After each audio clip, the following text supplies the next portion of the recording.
What's going on, guys and gals? Kendall here with Renos for Pros and Joes, and in this video I'm going to be sharing some tips and advice for how to shop for a shop vac, and I'm also going to explain why one of these vacuums costs 4 times more than the other one. Find out more coming up next.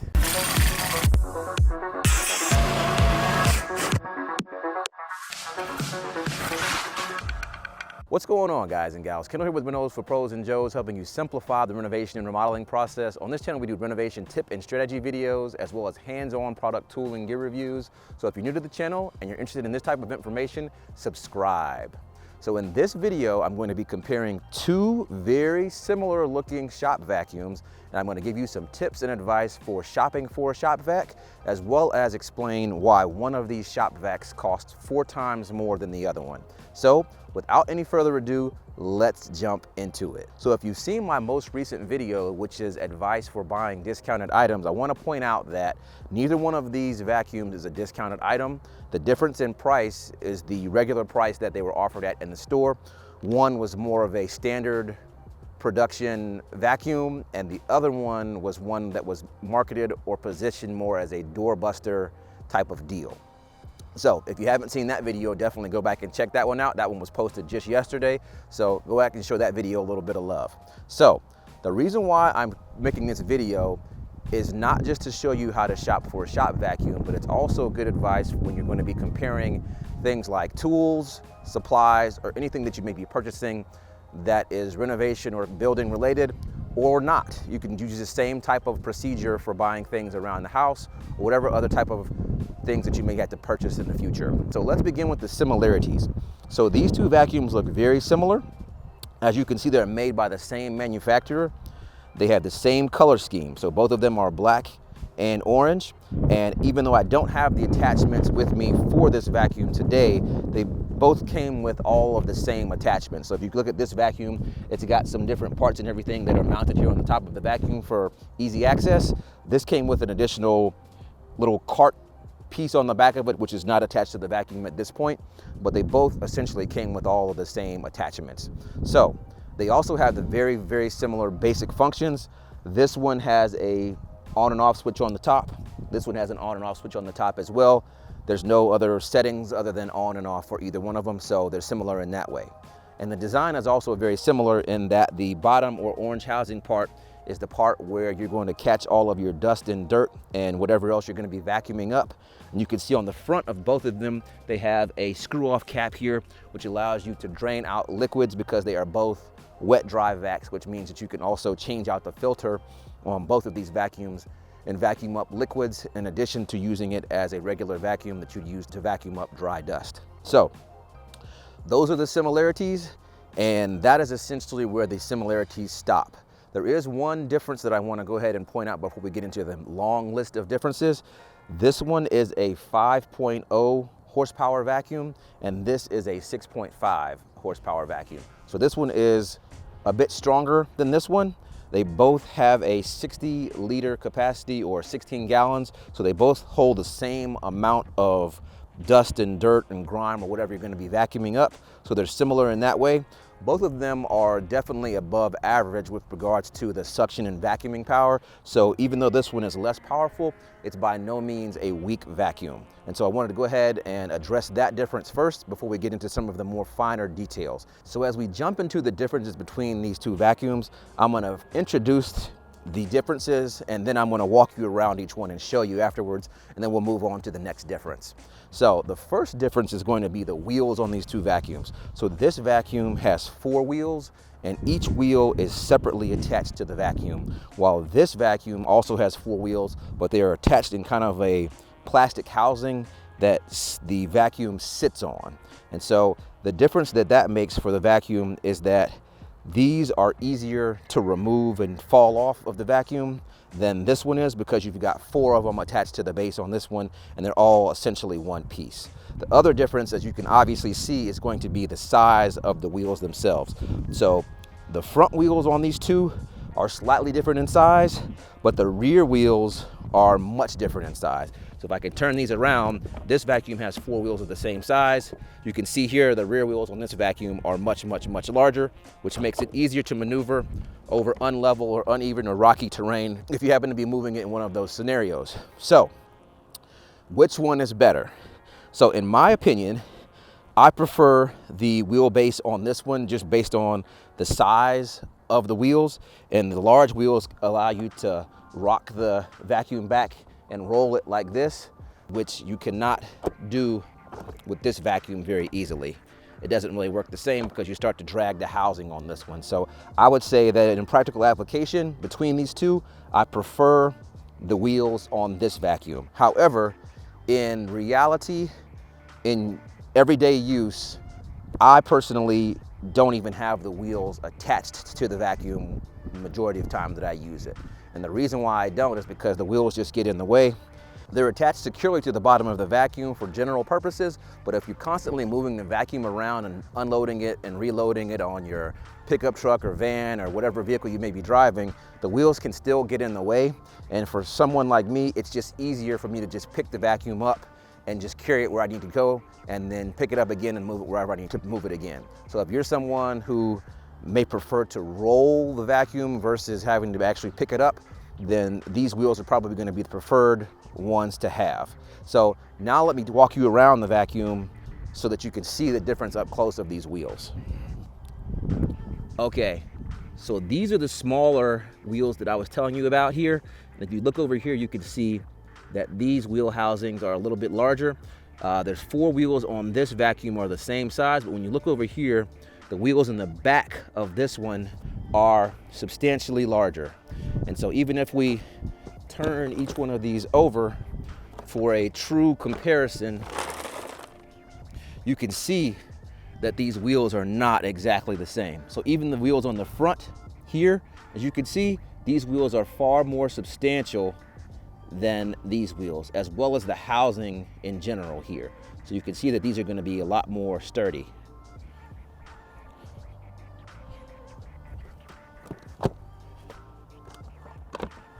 Now let's move on to the next difference, and this is a big one to me, and that is the on and off switch. So as I mentioned before, both of these vacuums have the same functionality with regards to the on and off switches, so they only have 2 positions, on and off. However, the switch on this one is an actual switch that you see me moving back and forth here, and I will zoom in here in 1 second for you to see it. And this one is a button that flips back and forth. To me, this is a huge difference because this type of button or on-off switch is a lot more durable and less likely to get broken. So let me quickly show you the difference here. So this is the one that I was saying is a lot more likely to get broken. You see how it's just an actual switch there? That one's much easier to break, as you can see, or you could imagine, than looking at this one, which is just simply a button. It's going to be harder to tear that one up. It may seem like a small difference, but in application, it's pretty important because as you can see with this vacuum, if you break off this switch, it's going to be very difficult to turn it on and off. And additionally, when folks are using these type of vacuums, a lot of times they're going to be in dusty and dirty situations, and they're going to be in there with a bunch of different tools and things like that, and they may not always use their fingers to turn the vacuum on and off. They may reach over with some type of tool to try to flip the switch and things like that, and that type of use can obviously contribute to the breakage of a switch like this a lot quicker than it will to one like this. So let's move on to the next difference. So the next difference is kind of a small difference, and it's not one that I even noticed until very recently, but this vacuum did not come with a muffler. And so you can see on the back here, this vacuum has a hole in it, and this one does not. So this is a muffler here, and if we twist it there, you can see that the muffler will come off. This serves no other purpose other than to dampen the sound. So this attachment allows this vacuum to run more quietly. It's an attachment that you can purchase separately for this vacuum, but it did not come with it. So this is a simple upgrade, a nice upgrade to help it run more quietly, but it's not something that you have to have in order for the vacuum to function properly. But if you're going to be working indoors, particularly if you're going to be working in occupied facilities, you can see that it would be a lot more advantageous to have a vacuum that has a muffler on it, because sound is going to be a concern at all times. So let's move on to the next difference. The next difference is another large one, which is the handles. And so there's several differences here with the handles, and you can probably tell just from the way that I'm handling these that there's a pretty big difference. And so they both have a handle on top of the vacuum, and then this vacuum actually has handles on the sides. This one, not so much. So you've got two different handle options on this one and one handle option on this one. So as you can see, the handle option on this one is a smaller handle. This one's a little bit larger. And the other thing that I want to point out with regards to these two handles is the positioning of the handles. And so if we look at these two vacuums side by side, one of the things that you will notice is that this vacuum handle is positioned towards the front of the vacuum. And this one, although it is slightly to the front of the vacuum, it's really more centered than this one is. The difference makes it a lot easier to pick this one up from the top and move it around the way you want to. This one, you're kind of picking it up at an angle. As you can see right here, this one is leaning where I'm picking it up like this. And I believe the reason for that is that this handle is probably more designed for you to be able to pull the vacuum around more so than actually lifting it up. You can kind of pull this one forward a little bit, but it's actually much easier to pick it up like this. As I said, this one has double duty because it's allowing you to pick up the vacuum here on the side, because it's got these two clips on the side or handles. This one does not have that. So let me zoom in and show you the different handles before we move on to the next feature. So you can see here, this handle is shorter and it's about a hand's width here, while this one is much wider and you can easily get two hands on here. So you can see this one is positioned towards the front of the vacuum, and this one is more centered here on the top. And this one does not have handles on the sides, while this one does have handles on the sides. So that's the difference in the handles. Let's move on to the next difference. So the next difference between these two vacuums is how the tops are attached, or more specifically, how securely they're attached. So this vacuum has the flip clips like this, and this one actually has some flip clips as well that are very, very, very similar. However, in my opinion, the flip clips on this vacuum are far more secure than these, and I feel a lot more comfortable grabbing this vacuum by the top because these are actually two separate pieces here. And so they can come loose and become separated. You can drop the bottom part off of this. And so I believe that difference in the clips on these two vacuums is probably the reason why this vacuum has handles on the sides and why this one doesn't, because this one is a lot more sturdy with regards to being able to lift it and move it around from the top than this one is. You're running a lot more likelihood of the top separating from the bottom, and that's why it's designed for you to be picking it up from the bottom here versus trying to lift it this way, which gives you an odd weight distribution on the vacuum. So another thing to consider there. I also want to show you with regards to the attachment, how they look when you disconnect them. Now, disclaimer, before we look inside of these two vacuums, these vacuums are used on a regular basis and they do have contents in them, so don't have a heart attack when I open them up. Rarely do you see me open box and show you brand new tools, because I'm typically showing you things that I've already have well used and have a very good understanding of, just like both of the tools that you're seeing here today. So let me show you what they look like on the insides, and specifically I just want to show you how these clips function on them so you can kind of get a better gauge for what I'm explaining to you. Okay, so here are the clips that I was just telling you about.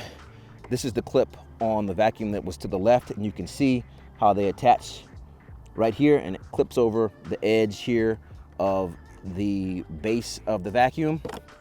And on this vacuum, you can see that it has the same type of flip clip, but as you can see here on the edge of this one, it almost like it hooks in to the underside of the bottom right here. As you can recall, on this one over here, this one is rounded on the bottom side, so it doesn't have the same type of function. It doesn't clip in as well as this one, kind of more so. It's hooked in, but it does not extend up behind the underside of this lip around the vacuum, if that makes sense. And I did say I was going to open these things up for you guys to see, so I will do that so that you can see the functionality there. So there you go. This one's not bad. just to show you guys what this one has in it, those are rocks inside of this. It is mortar. These are heavy duty vacuums, and that's why I'm explaining to you the differences between them to make sure that you make a purchase that you can live with, because if you make the right one, you can use these for years and years to come. As you can see, this one's been used recently to vacuum up very, very fine dust. And there's all types of other little trash in that one. So put the tops back on that. Let's move on to the next difference. Okay, so the next difference between these two vacuums is the cords, and specifically the way the cords are housed on the vacuums. So each one of these vacuums has a setup here where you can wrap your cord around the top of the vacuum. And the reason why this is important is that frequently when you're going to be using a vacuum like this, if you're going to be moving it around like many contractors are, then you want to make sure that you're going to be able to wrap it up easily, because that's something that's going to help you prolong the life of the vacuum, because you're not going to be as likely to damage the cord if you've got it put away safely before you move the vacuum. You don't have to worry about running it over and things like that, or pulling it off the top of the vacuum, etc., etc., etc. And so on the top of this vacuum, there is a little bump out piece on the rear. My pop isn't back on here yet. You clip that back in. So there is a place here to keep your cord from wrapping back over, and it just wraps kind of loosely around the top here on this vacuum. This vacuum also has some considerations for the wrap. You more or less have two hooks on the top that prevent the cord from extending or coming loose from the top of the vacuum here. I personally prefer this setup right here because it's much faster to break it down when you're done. You can just kind of whip it around the top and just wrap it up and hook it here on itself and then move on out. This one you've got to be a little bit more careful because there actually isn't anything on this side of it that is holding the hose in place, which also means that it's nothing that's holding the hose in place here, as it's more or less laying on top versus it having anything restricting movement on either side. So that's kind of another difference between the two. And I'm going to show you what that looks like up close too. So let's look at that here. You probably could see that before. You can see here, let's start with this one, is that you have this piece here that does say cord wrap. And you can see that even if you wrap it tighter, you have some security on this back side here. But on the front, even if you wrap it tightly, there's really nothing here to hold it in place. This one at least has these two things positioned here, these two plastic fins here that kind of help prevent the cord from moving around too much. But if you handle it roughly, you can pull it off either way, but that is a difference, even though it is a small difference. Another difference that I want to point out here that I actually didn't have written down, but I just noted as I'm looking at the fronts of these two vacuums, is that the inlet on both of these vacuums is the same size, but the way that you attach the hose here is a little bit different. So this vacuum has one specific place where the hose has to attach on to the housing on the top of this vacuum, while this one allows the flexibility for the hose to be attached essentially in any position around the circumference of this inlet. And so let me quickly show you what I mean by that. So if you look here at this vacuum, you can see that there is one indentation here. This is where the clip fits on to hold the hose in place, keep it from moving. Now if you look at this one, it's made slightly different. You see that it's got this lip around the edge, and the clip just fits over the lip here, but it can be shifted and moved around anywhere around the entire circumference of this ring. That gives you a little bit more flexibility there, and so you don't have to worry about having it attached the exact same way in the exact same position every single time. Now the next difference between these two vacuums is the hoses, and I've got these two things flip-flopped. So even though the size of the opening on both of these vacuums is the same, if you can look closely at these two vacuum hoses, you can see the difference here. While they have the same size here where they attach here, you can see that the hose on this vacuum is stepped down. You can look here, you can see that this one is stepped down as kind of more bell-shaped, where this one is straight. And so the size of the hose remains the same size as the coupling here. This ends up making a huge difference when you're vacuuming up things like rocks. So if you remember seeing those pieces of mortar inside of this one, which is what this vacuum was used for most recently, It was a lot more problematic to vacuum up things like that with this vacuum because the hose diameter is smaller than this one is. And so that meant that pieces that don't get typically stuck in a vacuum hose this size were definitely getting stuck in this one. And so that translated to me having to periodically stop and detach the hose and then take it and shake it out or beat it on the floor in order to dislodge those rocks that were inside and then reattach the hose and begin working again. That's something that rarely happens with a hose like this, of this size. That's another thing to consider as well. So the process that we've just gone through in evaluating these two vacuums can be used in evaluating virtually anything that you may be considering purchasing. It can be anything from tools to supplies to materials, and it can even be anything outside of building and construction, okay? So the main point that you want to take away from this is that even if you're going to be purchasing a lower cost version of a particular item, it's helpful to know the differences and the trade-off that you're going to be experiencing if you go that route. Sometimes you may be under a short timeline and budget is a major factor and you're going to have to go with the less expensive option. It's important to know the trade-off that you're going to be making. But if you're not under time constraints and you're going to have more time to get yourself positioned to be able to purchase the more costly version that has more features, it's helpful for you to be able to make the decision on the front end whether or not to move forward with the lower cost item or to wait until you're in a position to buy the one that has more features. So hopefully you found this video informative. Don't forget to like, comment, and subscribe, and I will see you guys on the next one.